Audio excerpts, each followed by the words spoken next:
wish I could be creative. Oh, sweetie, you are.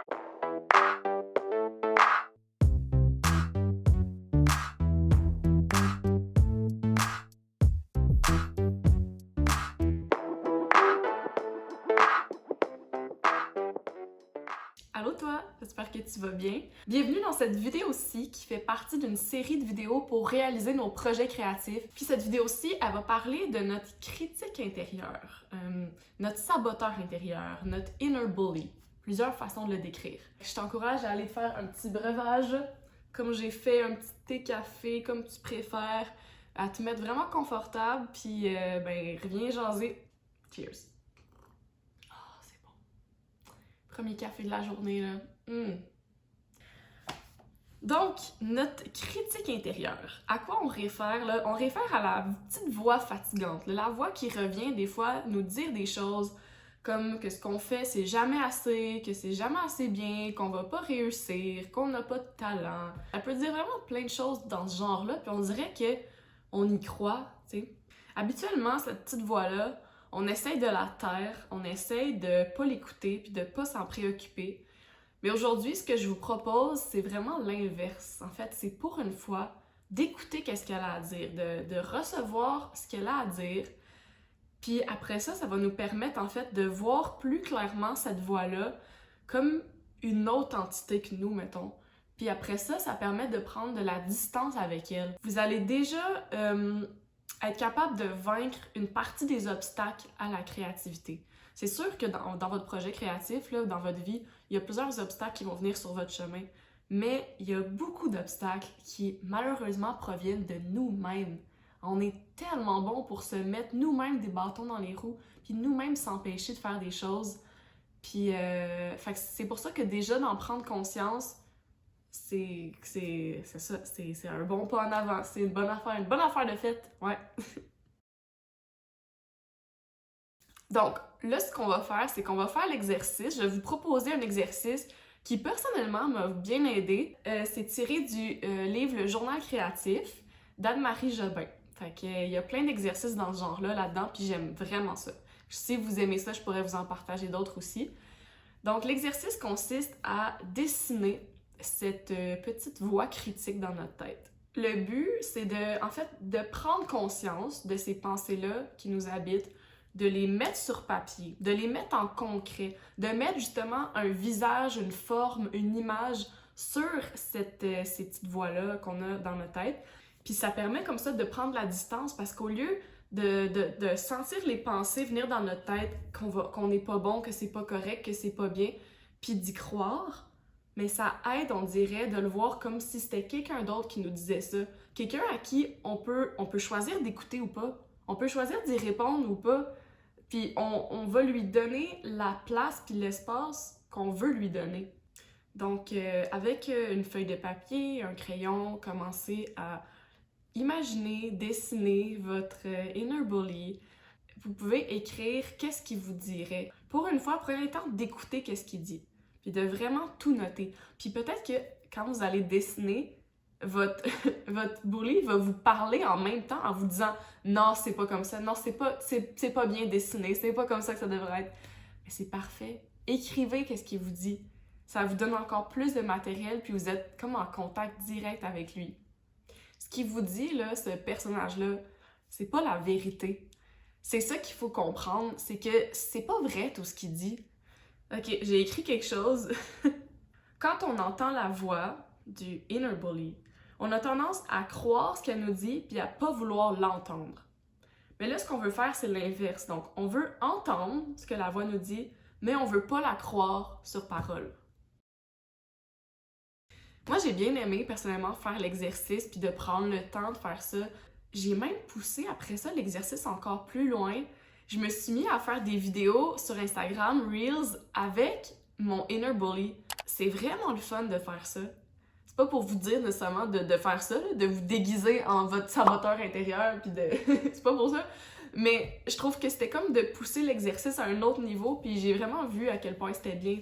Je m'en allais filmer la prochaine vidéo, puis là j'ai réalisé que je n'avais comme pas parlé tant que ça de mon dessin. Dans le fond, c'est ça, moi je l'imaginais comme une mean girls, comme j'ai dit, là, fait Puis là, elle dit des affaires comme "Don't post that, so cringe, you're just a wannabe. It's never gonna be good anyway. See, you're lame, you're a joke." C'est vraiment de même que je l'imagine me parler. Mais tu sais, c'est ça, genre, on dirait que d'écrire ça puis de la caricaturer de même, je trouve ça drôle. Comme, on dirait qu'en lisant ça, ça me fait pas mal, je suis juste comme... je sais pas, je trouve ça drôle, je trouve ça cute. Peut-être que le fait de lire aussi en mettant une voix, genre, différente, ça aide à se distancer de ça, parce que je parle pas de même dans la vie, là. Je dis pas des choses de même dans la vie, tu sais. Just leave it for the talented people. AKA not you. J'ai écrit ça. Bref. Fait que c'est ça. C'est elle. Ça a commencé de même, en fait. Ça a commencé par ce dessin-là. Puis là, après ça, ben, c'est rendu tout un personnage, là, que si vous me suivez sur Instagram, vous connaissez maintenant. Alors, voilà. Je veux vous parler d'une perspective à voir là-dessus qui m'a aidé encore plus à développer de la compassion pour ce personnage-là, je dirais. C'est en lisant le livre Big Magic de Elizabeth Gilbert. Dans le fond, elle dit là-dedans une idée, c'est que le critique intérieur, je pense qu'elle l'appelle pas comme ça, là, il donne un autre nom, mais bref, ça veut dire la même chose. Le critique intérieur, le saboteur intérieur, qui vient nous dire plein de choses méchantes comme ça, tu sais, qu'on va pas réussir, que c'est pas bien, que c'est jamais correct, blablabla. En fait, qu'est-ce qui motive ce personnage-là? C'est la peur. C'est la peur du ridicule. Tu sais, la peur de perdre la face, la peur d'échouer, la peur de perdre notre temps, de perdre l'approbation des autres, de se faire juger, de pas se faire comprendre, de pas se faire accepter, de pas se faire aimer.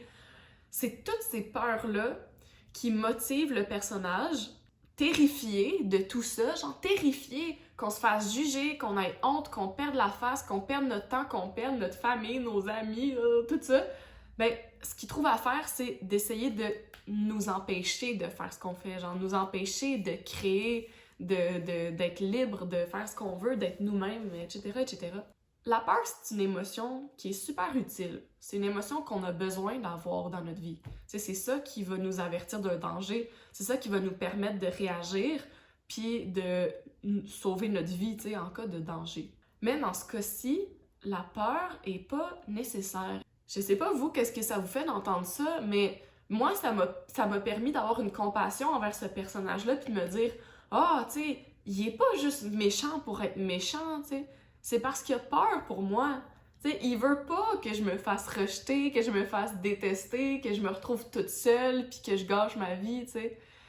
Mais ça veut pas dire que la peur est fondée. Donc, ce qui est la bonne façon de faire, je veux pas dire que c'est tu sais, j'ai pas la vérité absolue, là, mais personnellement, je trouve que ce qui fait du sens, en tout cas pour moi, c'est de réagir à ce personnage-là puis à cette peur-là en disant comme « Merci, j'entends ton avertissement, j'entends ta peur. Par contre, c'est pas nécessaire en ce moment. J'ai pas besoin de ta peur. Tout va bien.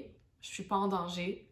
Donc, je vais retourner à ma créativité puis je vais laisser de côté ces pensées-là qui nuisent à ma créativité en ce moment. » Le but, c'est pas de se battre contre lui. C'est pas de s'en libérer de lui. Il va toujours être là, mais c'est de se libérer par contre de son emprise sur nous. C'est vous qui avez le pouvoir, c'est vous qui avez le contrôle, puis c'est vous qui pouvez faire « J'entends ce que tu me dis, par contre, c'est pas utile, donc merci, tu reviendras plus tard, tu sais. » Je suis vraiment curieuse de comment cette vidéo-là va ressortir, tu sais, on dirait que j'ai juste vraiment parlé, puis j'espère que ça a fait du sens, puis que j'ai été claire. Tu sais, j'avais des petites notes, mais c'était quand même quelque chose de, je sais pas, de fluide, là, fait que... Il y aurait beaucoup de choses à dire là-dessus encore. Si c'est quelque chose qui vous intéresse, vraiment, dites-le moi, puis on pourra faire d'autres des petites coffee dates comme ça pour s'en parler. Fait que merci pour votre écoute, d'avoir été là, vraiment, merci beaucoup. Puis merci surtout aux gens qui m'ont suivi là, depuis le début de la série. Ça me touche vraiment, vraiment beaucoup. Si vous faites l'exercice, dites-moi comment vous avez trouvé ça. J'aimerais vraiment ça savoir. Puis si vous avez envie de donner des détails, ça serait curieux, tu sais, de savoir un peu comment vous l'avez imaginé. Est-ce que vous l'avez imaginé comme, je sais pas, là, une vieille sorcière ou un démon ou, je sais pas moi, une prof d'école vraiment sévère. Bref, si ça vous tente de m'en parler, ben j'aimerais vraiment ça. Bye tout le monde!